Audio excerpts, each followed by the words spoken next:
Welcome into the PFN Bengals podcast. I am Dallas Robinson. He is Jay Morrison. We've got a supersized show for you today. We're going to get into Cam Sample's injury, Trent Brown's return, everything else that's happened at Bengals training camp since Jay and I last spoke.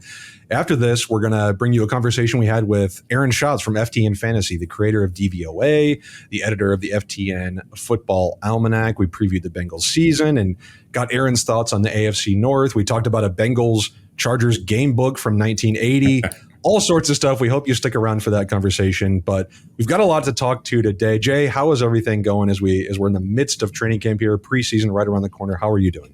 I'm doing great. It's an off day for Bengals training camp, so I am very happy not to be standing. Well, I don't stand anymore. I bought that little stool and I sit, but still, it's been the last few practices have been brutally hot. So it's nice to get a little break, talk some Bengals football. Aaron's terrific. You guys definitely want to stick around for that. So yeah, doing well. It's like it's finally kind of picking up some steam. It's game week. Like you can see more than just practice. You see a preseason game on the horizon, and I know a lot of people don't think the preseason games are that exciting, but there's a lot of intrigue this year. There's position battles. There's the new kickoff rule. I'm looking forward to seeing what happens Saturday night against the Buccaneers. Yeah, I can't wait. I'm so excited for the preseason. I'm so excited for football to be back. Yeah. You know, there's all that excitement, but there's also some unfortunate news. We got the news that Cam Sample went down with a torn Achilles, going to be out for the year. I think just from like a personal standpoint for him, it's devastating. You know, go into your final year of your rookie contract, think that you might have a chance to show out here before you hit the market. Now he's not going to be playing. Now he's going to be entering free agency next year, coming off this season and facing a little bit of an uncertain future, I would say. So for him, I think it's pretty disappointing. From the Bengals' perspective, it does change how we view this roster. I think that it puts the onus on a guy like Myles Murphy and a guy like Joseph Ossai to step up. You know, you have to ask the questions that now that the Bengals need more depth and more bodies on the edge, can a guy like Sam Hubbard or a guy like Joseph Ossai still spend as much time maybe rushing from the interior in pass rushing situations as they have in the past? What does this mean for a guy like Cedric Johnson, the 6th round pick out of Mississippi? What does this mean for Jeff Gunter? It opens up a lot of questions, I think. Even though Cam Sample wasn't a starter, he's not an all-pro or a Pro Bowl or anything like that. He was a guy that had a role on this team, and his absence is something the Bengals are going to have to plan around. Yeah, somewhat. His role was largely determined by Joseph Ossai's inability to I guess get on the field. They didn't use him a lot last year. The last 2 seasons he was coming off injuries and he just was always behind. And yeah, in 2022 he really started playing well down the stretch. So I think Joseph looking really good in camp, having this healthy offseason, I think that mitigates the loss of Cam somewhat. But he was just the kind of player every coach wants, the team first guy and willing to do anything and undersized, but still finding ways to make plays. And it's brutal for him. You knew just the way he went down. And I mean, that was the day when all kinds of guys are going off because of dehydration and heat. And he just fell with a thud and it was like, oh, that didn't look good at all. And they brought the card out immediately. So wasn't really surprised when Zach announced it. It didn't look good. And he was on a knee scooter in the locker room after that. So, I talked to Joseph Ossai about it. It was his rookie year, first preseason game against Tampa Bay, a little bit of deja vu coming up here, where he lost his entire rookie season. So he's been through that before. He's very close with Cam Sample. And he said, yes, I'm absolutely going to be talking to him a lot. I have a lot of advice. I have a lot of things to talk to him about. He lives right above me where they live. So I think that's good that Cam's going to have a sounding board like that in Joseph Ossai. But for the Bengals element of it, it sucks to lose a guy like that. But I really do think they were counting on Murphy anyhow to take a huge step this year. So I don't think anything changes there. And I think having Ossai, having this great prospect this year of his contract year will kind of lessen the impact of losing Cam Sample. And then you mentioned it kind of comes down to Jeff Gunter and Cedric Johnson, who gets that extra spot if that's the way they go and they take it, they keep an extra edge. Cedric's looked really good in camp when he's gotten some reps, but Gunter did a lot on special teams when he was active, when he wasn't on the practice squad. And I don't know how much of an impact that's going to have in Darren Simmons' thinking. Is like, you keep the known commodity or roll the dice with the rookie. So that's going to be one of those things where watch the snaps Saturday night, see who gets in first, see who gets more snaps, see who's more productive between those two. Because all of a sudden, I think we got maybe a battle there for the number 10 spot on that defensive line. Absolutely. And we're going to get into our 53-man roster projection a little bit later. So we'll talk about what we think could happen at the edge spot. But absolutely, I think it's creating a role that might not have been there. That I think we kind of thought we knew what the defensive line rotation was going to look like. This puts a wrench in things, I think. I think it's fair to talk about the free agents who are out there just in case the Bengals do want to sign somebody. I'm not expecting it. I think the Bengals have a group of guys that they like. They've got Gunter and Johnson competing for this final role. If they did want to add somebody, Yannick Ngakoue is out there, but I think he probably wants way more money than the Bengals are willing to pay for a rotational guy. Carl Lawson, old friend, is out there. He's getting a lot of workouts. He hasn't signed with anybody. I don't know if that's related to his injury problems or what. He was a healthy scratch for the Jets quite a bit last year. Charles Harris, Tyus Bowser, Shaq Lawson. It's August. These are the type of guys who are available at this time of year, rotational pieces. Maybe if the Bengals suffer another injury or somebody else gets nicked up on that line, maybe then they'd go and see if they could add a veteran. Maybe, depending on how these preseason games go, maybe they'll think about adding another body. But given that those are the names out there and given what they have on the defensive line already, I'd say it would be a surprise if the Bengals think about an outside addition at this point. I mean, it's almost getting to the point where they need to sign somebody just to have a legitimate rotation in the preseason. There's, McKinley Jackson going out, Hubbard and Hendrickson are week to week.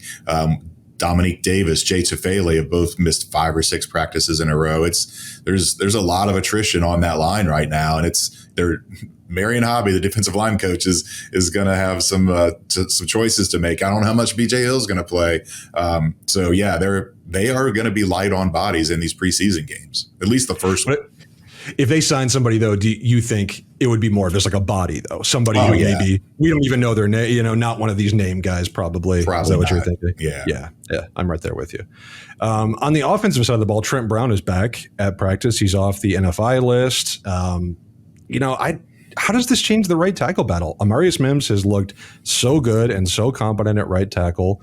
He's, I would say, the absolute favorite to get that right tackle job heading into week 1. We've talked about it before that Trent Brown is kind of the perfect swing tackle. I don't know that he's going to be able to win that job back in the training camp or the preseason. I really don't. I think unless Mims really struggles once the Bengals start live action, and maybe the Bengals would prefer to go back to Trent Brown's, veteran experience potentially. But everything that I think we've seen from Mims so far tells us he's in line to be that starter, and Trent Brown is probably looking at a swing tackle role. Yeah.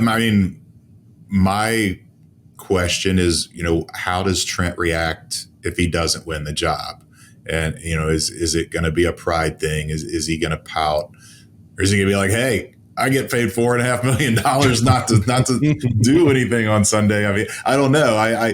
He sounded like a guy that still sounds confident that he can win that job. He didn't think it was a big deal that he missed the first 10. He said he's been through this many times in camp. He knows how to get his body ready. He doesn't need preseason snaps. He said a couple series doesn't make a big deal, when you're not going to get into the regular season for 3 or 4 weeks, whatever it is. And, he was asked point blank about the competition. He's like, I'm ready. We'll see how it goes. So I think he does feel confident he's going to win the job. And then again, like I said, my question is, how does he react if he doesn't win it?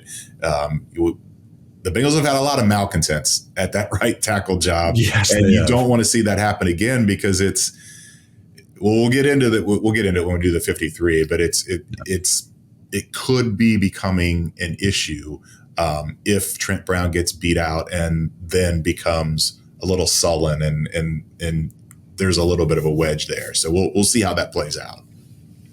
And you have to bring it up that it's not like Trent Brown hasn't had these little bit of issues in the past, right? Yeah. Like he's had situations with other teams where he's maybe a little sullen, or things aren't going his way. So I think it is fair to mention that if he is the backup, how is he going to respond mentally if that happens? I think it's a fair question. The other guy who's been making news at training camp, Jay, is Dejon Anthony, the 7th round rookie out of Ole Miss, continuing to make splash plays. It seems like every practice. I'm seeing tweets from you and all the other Bengals beat writers that Dejon Anthony is just crushing it in training camp. Is there a spot for him on this roster? You know, the Bengals signed Geno Stone, they signed Von Bell, they still have Jordan Battle. Tyson Anderson returns from injury. Would the Bengals keep 5 safeties? Could a guy who's a 7th round pick who, you know, we've done previous versions of our 53-man projection, neither of us had him on there. Is this a guy that could potentially play his way into a role? What probably special teams to begin his career, but is this a guy who could actually make the roster that we didn't think could? I mean, he looks like he can play in this league, that's for sure. Tyson Anderson was so good on special teams. I mean, Darren Simmons said he was headed for a Pro Bowl special teams kind of season before he got hurt. You know, he's back.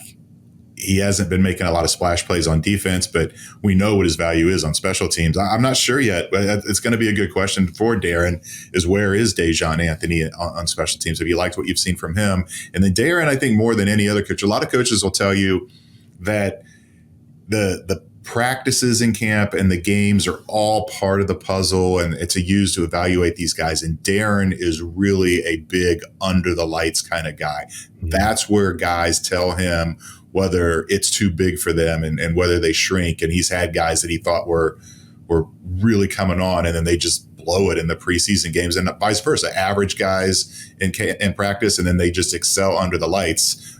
Go back to Alex Erickson a few years ago. So that's going to be really interesting to see how much Dejon plays on special teams, how he performs. I don't know.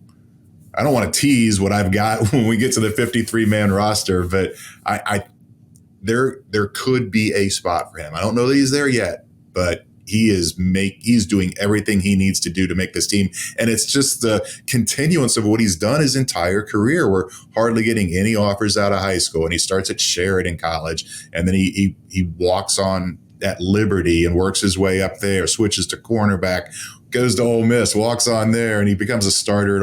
It's just never doubt this guy. He just keeps climbing the ladder, and every new place he goes, he excels, and he's doing it again in camp for the Bengals. Let's get into it. Let's talk about what we think, how we think this 53-man roster is going to shake out. You know, we've got the preseason coming. The Bengals are going to have to make these decisions. Let's give them a little bit of help. Let's project how we think this roster should shake out. Let's start with quarterback, Jay. Easiest one, yep. Joe Burrow, Jake Browning. No debate there. I think that we know they're going to keep 2 quarterbacks. Running back, Chase Brown, Zach Moss, absolutely making the roster. Mm-hmm.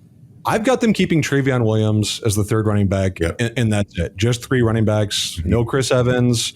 No anybody else at running back. What do you see at running back? Are you the same as me? I'm the same because I think there's questions elsewhere, and if you need to go light somewhere, running back is the place to go light. And I wouldn't be surprised to see them bring all 3 of the other guys: Chris Evans, Noah Cain, Elijah Collins. I mean, you got 16 practice squad spots. It would be rare to have 3 running backs there. Maybe it's just 2. Maybe they do finally cut ties with Chris Evans, but I think he still has some intrigue in the return game.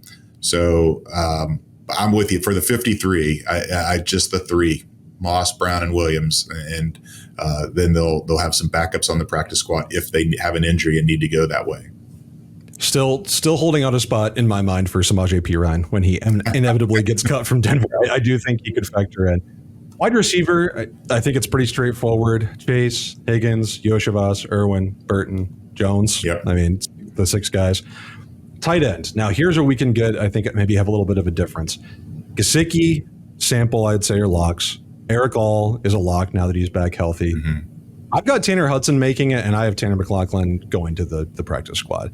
I'm fully aware that could change. Maybe the Bengals could keep all 5 tight ends, but just how I've got this roster shaking out at other positions, I had to cut somewhere, and I think Gesicki, Sample, Hudson all gives you, receiving option. It gives you a blocking option. It gives you a young ascending player. It kind of gives you everything you need at tight end.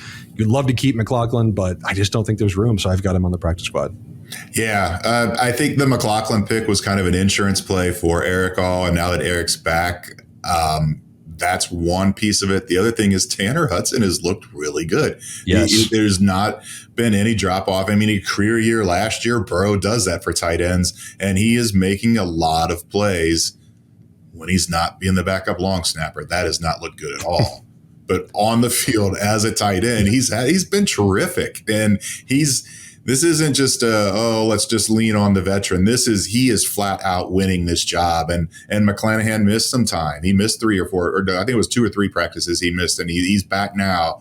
But I think he's a 6th-round pick. I don't think you have to worry about him getting plucked on waivers. So you go with Gesicki, Sample, all on Hudson, put McClanahan on the practice squad, and I think it's almost as much of a rubber stamp as the quarterback spot.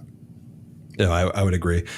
Jay, give me your offensive line. I think this is another spot where there's a few spots up for grabs here. Who do you have as the Bengals offensive lineman? Yeah, so I've got Orlando Brown, Cordell Volson, Ted Karras, Alex Kappa, and then Mims. I've got Mims as the starter there. Yeah. I don't know. I don't see Trent Brown beating him out. It was the way Mims is played. I'd be surprised. And like you said, we've talked about it. Brown's just better, or Trent's just better as a swing tackle. So then after you put that's 6 with Trent Brown in there. And then I've only got him going 9. That's another spot I'm going light. I think Cody Ford, he can play guard. He can play tackle. He can be your swing tackle if something happens and Trent Brown gets elevated to a starter.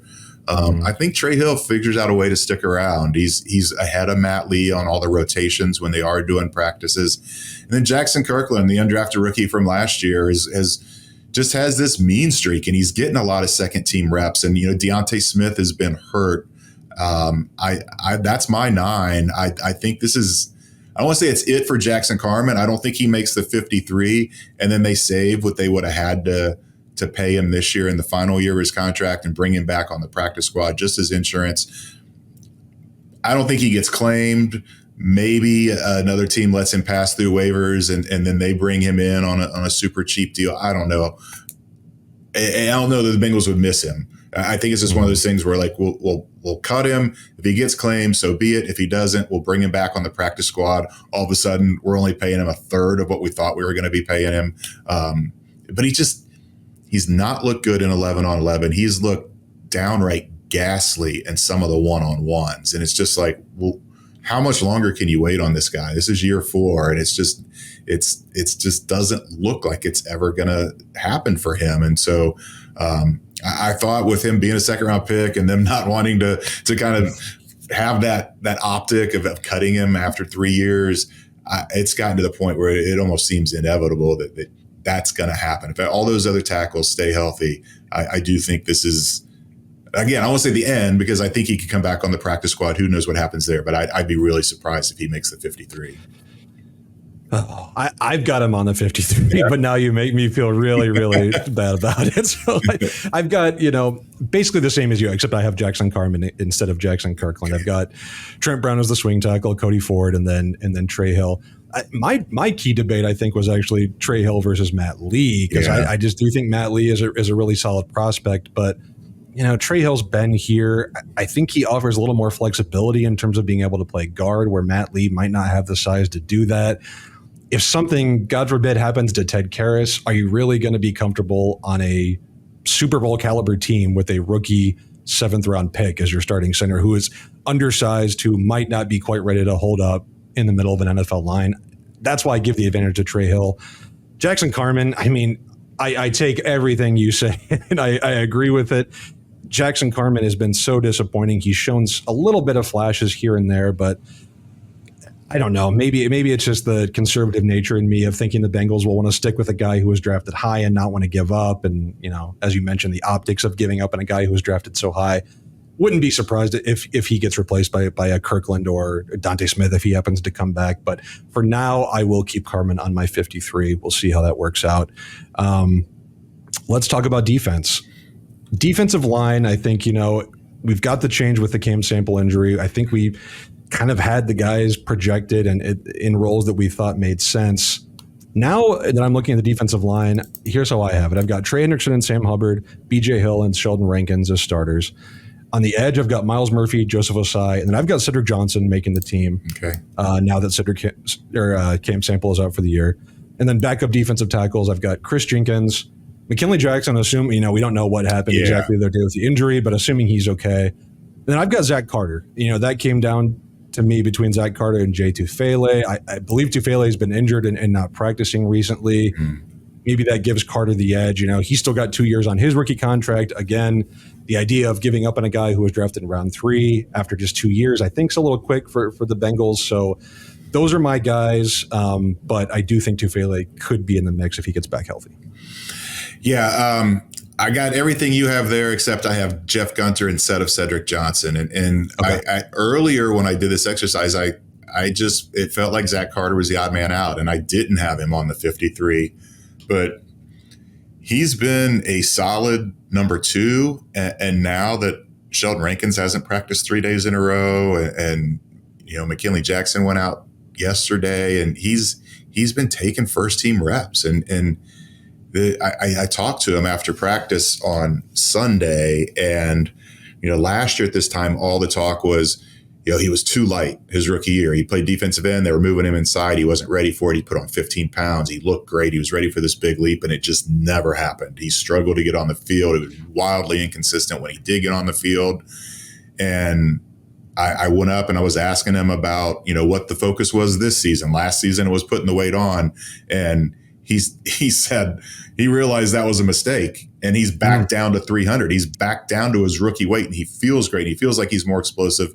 And even the Bengals coaches and trainers didn't tell him to do that. He did it on his own. And then they said that where they would like him to be no more than 310 after OTAs for coming back for camp. And he's down in that 300 range. And it looks like it's making a difference. And he just seems like he's a man on a mission. And so many times that players talk about the 4th year, the contract year. That's the big year. And he's like, no, this is make or break for me. This is year 3.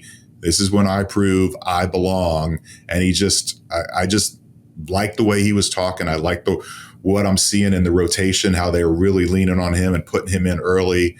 So I do. I had him as the odd man out earlier, but I've got him on the 53 now. And like we talked about earlier, I think Gunter's special team ability just gives him the edge right now on Cedric Johnson, and Cedric being a 6th-round pick.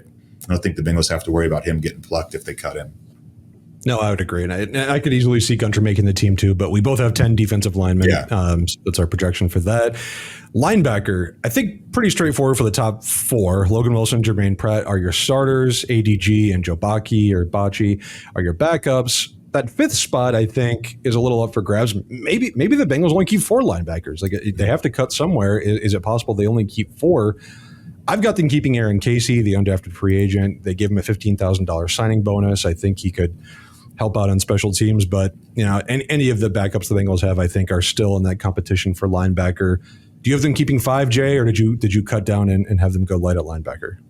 Neither. I have them keeping 6. I have them keeping 6. Okay. Shaka Hayward's looked good. He's hurt now. He's missed a couple practices, but he had a pick 6. He's looked good. Devin Harper's just a guy that he is a special teams guy. He doesn't do much in defense, but he plays a lot on special teams. I think with the new kickoff rule, you're going to see a lot of linebackers in there. And I think that's going to be an important part in the roster construction. This is not to go too far ahead, but this is where Dejon Anthony comes in. I think that's the argument here. 6 linebackers or 5 safeties. And I think they go 6 linebackers just because of how well Shaka's played and Devin Harper's special teams experience. And I'm going a little heavy here at linebacker. We'll see how it plays out. I have a spreadsheet. I don't have it called up. I can't remember the last time they put 6 linebackers on the 53-man roster, but this is a totally new year. The kickoff rule is going to change everything. I've got that spreadsheet pulled up, Jay. I was in 2020, they kept 6 linebackers. Okay. They also did it in 2018, 2017, 2016. They've kept 7 linebackers. Yeah, kind of a different game back then, but 2020, very different. Yeah, that the once in the Zach Taylor era, so it's not unprecedented. Cornerback, I've got Cam Taylor-Britt, DJ Turner, Mike Hilton, Dax Hill, Josh Newton, and Jalen Davis as the backup slot, with DJ Ivey going to injured reserve and maybe coming back later in the year. But I've got them keeping 6 cornerbacks. Yeah, I've got the exact same. Alan George is making a push. He's having a really nice camp, but he's, again, a guy that I think is really well suited to be on this practice squad, and undrafted free agent, been in the league for a few years. Unless he blows up and has He's already had a couple interceptions in camp. If he has a couple interceptions in the preseason game, maybe some teams might say, hey, we're going to pluck that guy. But I do. I'm same six as you. I think that's the only question there would be, Newton over Davis. If maybe they go 5-5 and they go 5 cornerback, 5 safeties, and that allows Dejon Anthony to make the team. But right now I've got 6 cornerbacks and 4 safeties.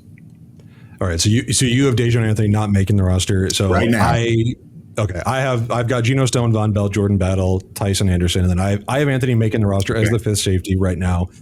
But those are the spots, I think. Do they go heavy at linebacker? Do they go heavy at safety? Do they maybe keep an additional tight end? Do they keep another running back? There are these options at the last 5 or 6 spots. I didn't total it up, but I think we've probably got 47, 48 roster locks or something like that. Yeah, and then it's those last 5 or 6 spots, how are those going to play out? So I think, going into the preseason, that's what we're going to have to watch, I think, is these specific positional battles, who makes these last few spots.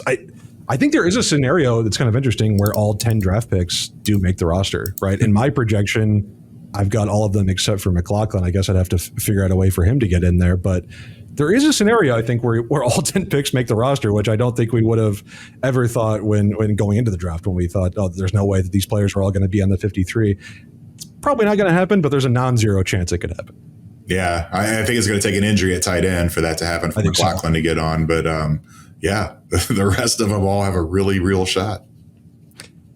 Preseason is here, Jay. Week 1 versus the Tampa Bay Buccaneers, Saturday, 6 p.m. Eastern at Paycor. Finally, football is actually back, actual live action. You're going to be there on site. What are you looking to watch in preseason week 1? Zach Taylor said he's probably going to play the starters. Joe Burrow's probably going to play. What are you going to hone in on in this game against the Buccaneers as the Bengals get ready for the regular season? Yeah, I think we're going to see a lot of Myles Murphy, and I want to see that. He's really been stoned and stood up by Amarius Mims, and especially if the Bucs don't play their starters, I think he could really feast and have kind of that game that could propel him into a good second season. The kickoff, of course, I really am interested to see that. I was kind of disappointed. I wanted to see a little bit more in that Hall of Fame game, and it was rather boring. It was. So hopefully, we'll see one of these Bengals returners break it. Charlie Jones has been having a really good camp, and he's making an argument to be that slot guy. Yoshivas, I think, is still the leader in the clubhouse. Not in the clubhouse; it's far from in the clubhouse. But Yoshivas is the lead right now. But Charlie Jones is really coming on and looks good. But I think he can really make a name for himself in the kick return game as well. The punter battle, I'm just so intrigued by that. It's just 3 guys in camp, and how do you get them all work? Do you let all 3 of them punt in the game?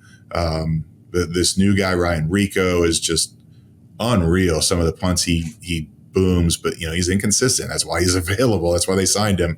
But Brad Robbins, they were so confident he could make the leap, but he just didn't. He didn't kick very well yesterday.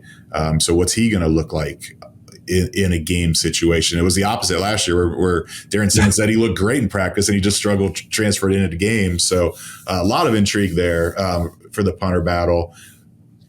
I guess, I don't know how much Mims is going to play. Zach said he wants to play the starters. We know Trent Brown's probably not going to play. He just came back.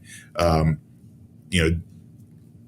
series, 2 series, 3 series. That might be the most intriguing thing, is how much Zach is willing to risk putting those starters out there. I know they want to shake the rust off, but man, you lose a guy to an injury in a preseason game. It just opens it up to all kinds of second guessing. And I don't think I agree with him or the players. I don't think the risk is worth the reward. I'm kind of aligned with Trent Brown here. What does it really matter if you play a couple series 4 weeks before the season starts? That's not the reason they've started 0-2 the last 2 years. The reason they've started 0-2 the last 2 years is Joe Burrow's not played for most of training camp. So I think a lot of Bengals fans are going to be nervous watching this preseason game and just waiting till Zach pulls the plug on those starters and gets them out of there. Oh, I'm right there with you. I would not be playing any starters if I were running an NFL team ever. It's not worth the risk in my mind. I am right there with you. I realized we didn't talk about special teams when we were doing our roster projection. Yeah. We know McPherson and Adamitis. Who do you have as the lead in the punter battle? I picked Brad Robbins as my punter, but it seems like it's wide open going into this preseason game. I did pick Robbins just because he's the incumbent, and we haven't seen anybody step up and kind of threaten and say, I'm the guy now between McNamara and Rico. But it could very well happen in Saturday night's game. If Ryan Rico keeps punting the way he's been punting in practice, look out. Yeah, I had all the same kind of things to watch that you did, basically. I am still curious in, Dax Hill versus DJ Turner, how that plays out. I still do think DJ Turner is going to win that CB2 battle, but I'm curious to see how that works out. Osai and Murphy on the edge. I don't know. Is McKinley Jackson going to play? I'd say probably not, right? If he just dealt with an injury. I would like to see how he plays in live action if he were able to get out there, but he's probably not going to play if he just got hurt. I guess we don't really know.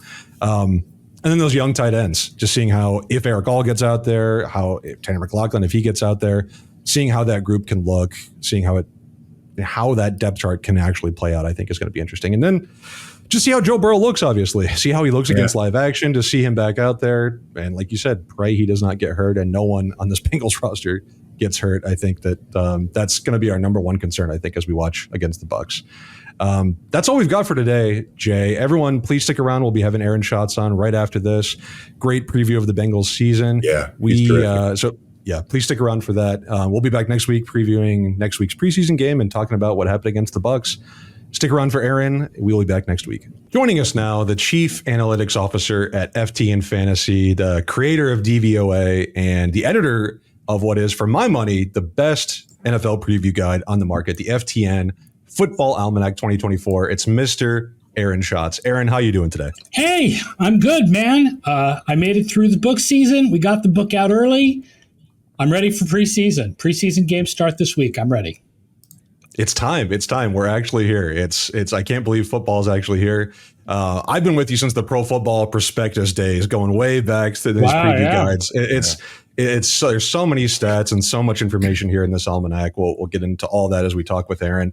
I wanted to talk to you, Aaron, as we kind of preview this Bengals season, about the Bengals schedule. Now, that was the most interesting note I looked at from the Football Almanac this year. Was last year the Bengals faced, we know, a very difficult schedule, but maybe we didn't even know how difficult it was. By DVOA, it was the 8th hardest schedule that you guys have tracked since 1979. Jay, I don't know what you were doing in 1979, but that was a long time ago. And in my book, this was such a difficult slate of opponents. Should we be recalibrating how we view what the Bengals did last year? And how are you guys kind of baking in, okay, they faced this amazing slate of opponents. It's not going to be quite as difficult this year. How do we kind of calibrate that all as we look to 2024? Yeah, I mean, their DVOA ranked 11th, even though they were 9-8 and missed the playoffs, right? So part of that is because they played such a hard schedule. Now, part of why they played such a hard schedule by our numbers is that our numbers thought Baltimore and San Francisco, to some extent, were so good last year, right? Baltimore and San Francisco were two of the best regular season teams we have ever measured. So when I say average DVOA of their 17 opponents, that includes Baltimore twice. But the whole schedule was hard for everybody in that division, but for the Bengals most of all. And yeah, it's way easier this year. They have our number 27th schedule in projected DVOA of their opponents this year. Their schedule, it gets way easier than it was last year. The benefits of finishing last in the division, I think. Yeah, exactly. Well, also the benefits of taking out the first of all, Baltimore won't be as good. But second of all, taking out the AFC West and putting in the NFC West, and putting in the NFC East, right? And the AFC West looks very weak this year, other than Kansas City. In Baltimore, you mentioned it. They were number one in DVOA last year at 45.5%, the fifth highest total DVOA that you guys have ever tracked. So for the regular season, that is the fifth highest. They were just destroying good teams. Like, they were not just beating teams and destroying them. They were destroying good teams like San Francisco and Miami and Detroit, and just big win after big win. Yeah, when you get an easy schedule like that, it like you said, it usually comes from a fourth place finish. So a lot of times those aren't good teams. How often does a team down there in that 27-28 range end up having a really good season and making the most of? A lot of times the teams that project. I'll give you a good example. When I went out on a limb a couple of years ago and I said Philadelphia was going to go to the Super Bowl, which is one of my sort of out of the box picks that I've made, it was a large part because their schedule projected to be so easy. And they did. They made it to the Super Bowl that year. That was when they lost to Kansas City 2 years ago. So when you look at this year for the Bengals, I guess anytime, regardless of schedule, regardless of everything, it all comes down to Joe Burrow's health. Take that out of the mix. What in your mind, Aaron, is the biggest wild card for predicting the Bengals' success this year when you just take the Burrow health out of it? I'd say two things stand out. The first is this is a team that has been heavily dependent on 3 wide receiver sets. Who is the third wide receiver and how good is that person? The second thing is this is a team that had very poor run defense last year and then lost their best run defensive lineman in G.J. Reader. But you can get away with a bad run defense, especially if your offense is so good that you take leads and then teams can't run against you, right? Because the fact is, first of all, right, we know pass is much more important than run, both offense and defense. And second of all, that run defense really doesn't become an issue if you have a lead lane. Sure. So can they make it so that what is likely to be a bad run defense is not an issue? Or can they somehow dramatically improve their run defense with mostly the same personnel, except no DJ Reader? And the man they drafted to improve that run defense left practice early yesterday, so it is a big wild card. Yeah, that would be Jenkins? McKinley Jackson. Oh, okay, because I was going to say Jenkins is much more of a pass rushing type. Yeah. I thought one of the most telling stats in the almanac from a Bengals perspective, Aaron, was on the very last page in the statistical index, defensive performance with and without pressure for the Bengals. This is a fascinating set of numbers, I think. When the Bengals defense got pressure last year, they were the 5th best defense by DVOA. When they did not get pressure, they were the 5th worst. That percentage point gap in DVOA between with pressure and without, biggest gap in the NFL by DVOA's numbers. I don't even really have a question here, but I think it's when the Bengals pass rush couldn't get home, the Bengals secondary just could not hold up. That's where all those explosive plays and busts came from. Now we're seeing Cam Sample go down with an injury. That pass rush rotation is already kind of getting depleted. Is that something you're looking at in terms of stopping explosive plays, getting this Bengals defense back to where it is? How common is that difference and gap between with pressure, without? Is that just kind of a common thing with NFL teams that when you get pressure, you're better, when you don't, you're not? Or is this something specific? They were, I mean, every team is much better when they get pressure, but they were particularly better when they got pressure. And I think the cornerbacks were okay. I think a lot of the problem was safeties. So the big question this year is, okay, well, we're going to throw 2 new safeties out there, one of whom is not as new, right? Because Von Bell comes back.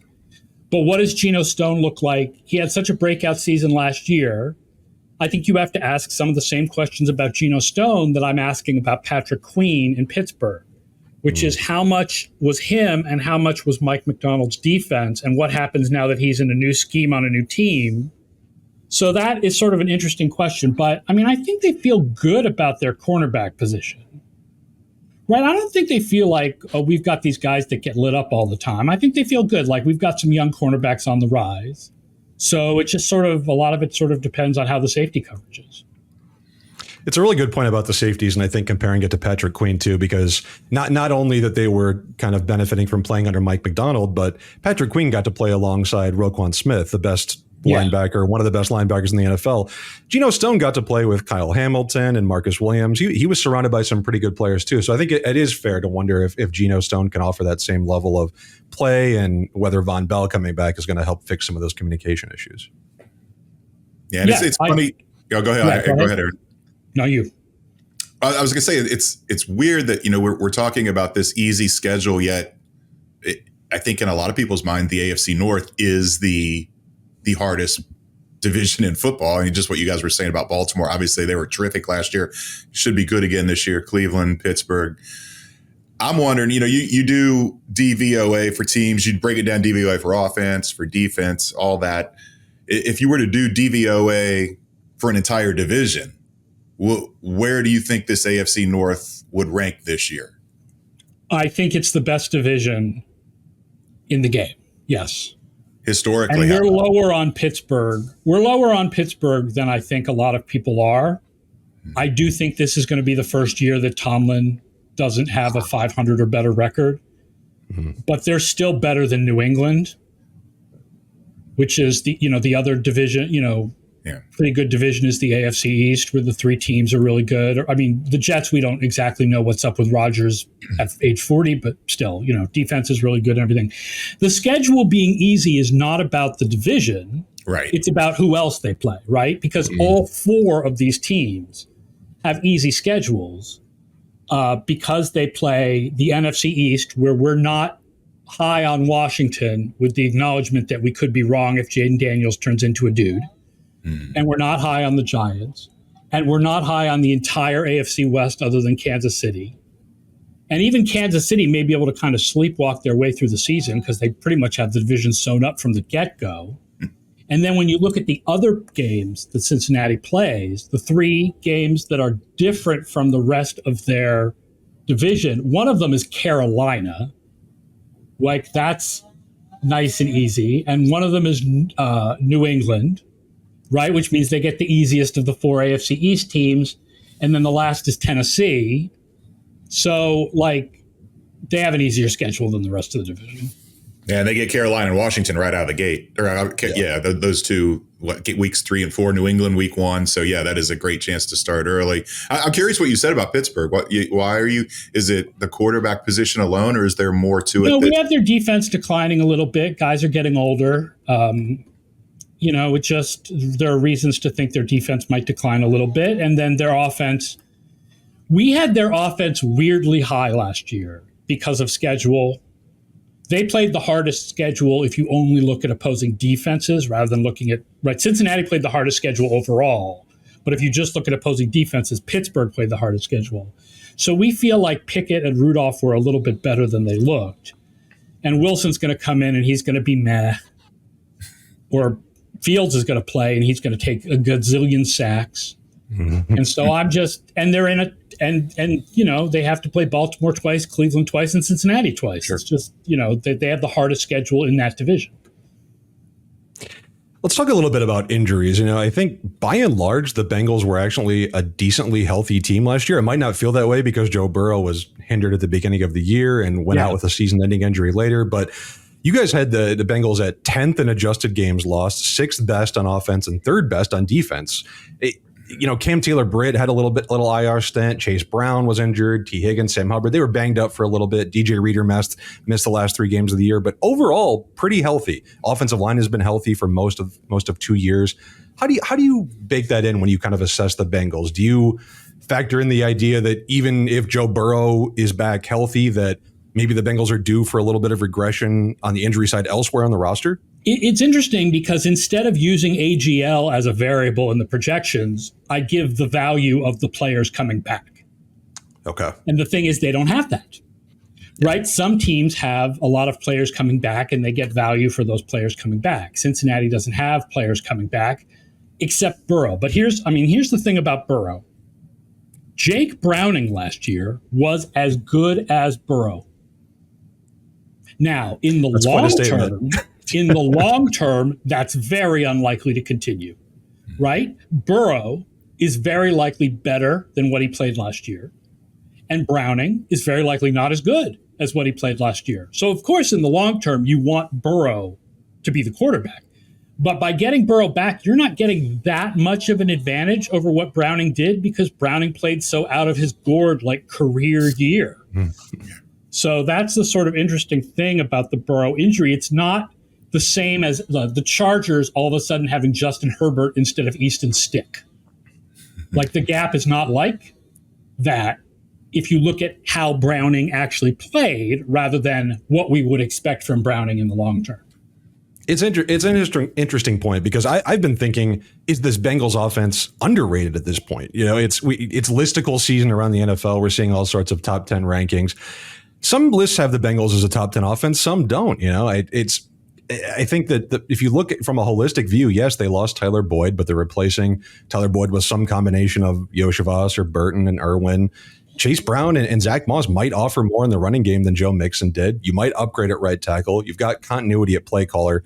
Is it just what you talked about, Aaron, that the starting point that the Bengals are coming from with Jake Browning is maybe higher than we thought, or are we maybe underrating what this offense could be? They see how Burrow struggled a little bit last year, and they forget how good he was before that. I mean, we have the Cincinnati as a top 10 offense. Yeah. Right? They're 8th in our projections on offense. So I feel that they're on the bottom of the top 10 as far as offenses go, but they're there. I'm curious because, the whole injury thing, that's always such a wild card, and there's variance. What you said with Washington, where you guys have them really low, but if Jaden's a dude, then they could be good. Where do the Bengals rank in terms of other teams? What team has the biggest variance of floor and ceiling, do you think, this year?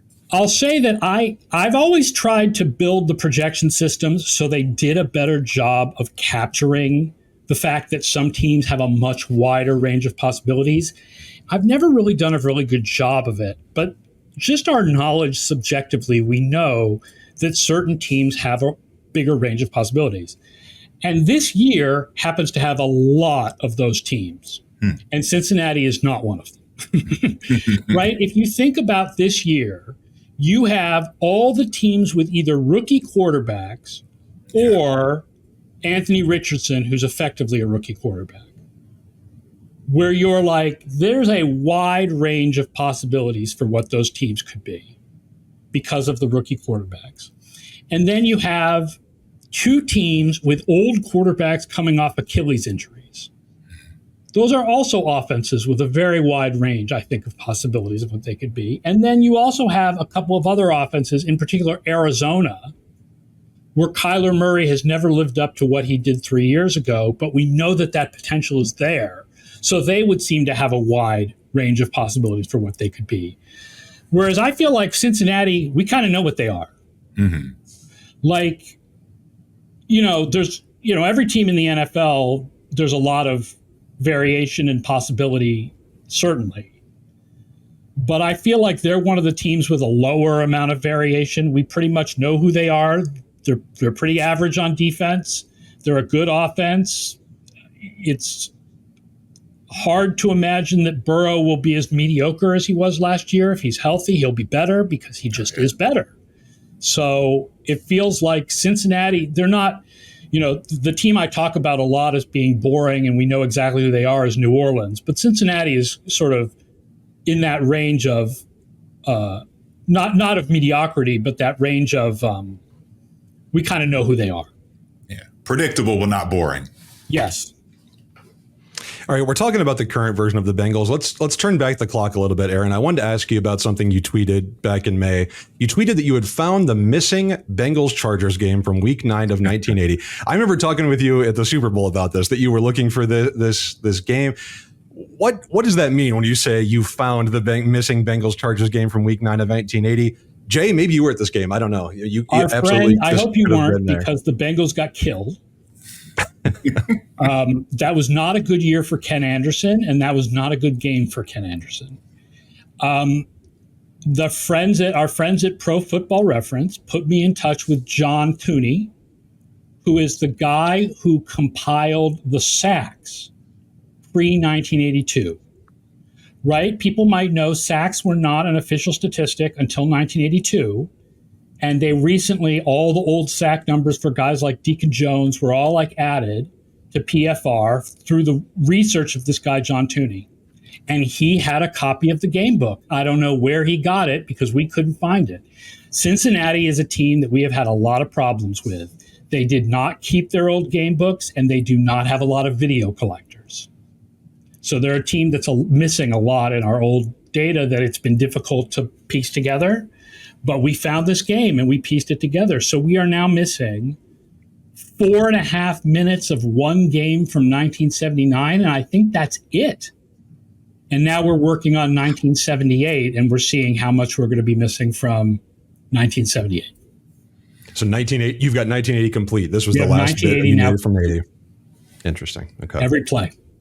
So, Aaron, as a thank you for coming on this podcast, I will tell you that the Bengals Media Relations Department is This is a major project of theirs, and they are collecting all these old game books, and they are pretty close to done, and they just haven't got them organized and put in a place. But I've asked many times for game books in the 70s. Have them contact me, because we're always looking for Bengals information.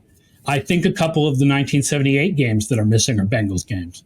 Okay, yeah. Even if you give me the specific ones, I will touch base with them, because I often reach out and say, "Hey, I can't find this game book," and they have it, and they send it to me. That's awesome that they've made that project, because I mean, look, the fact is, football stats and football history is not as much of a concern as baseball history has been to baseball people, but we're trying to change that, and I'm one of the people that wants to change that and work on correcting errors in the stats from old play-by-play and making it all work. It's really funny. You go back to the 80s and there's places where the numbers don't add up.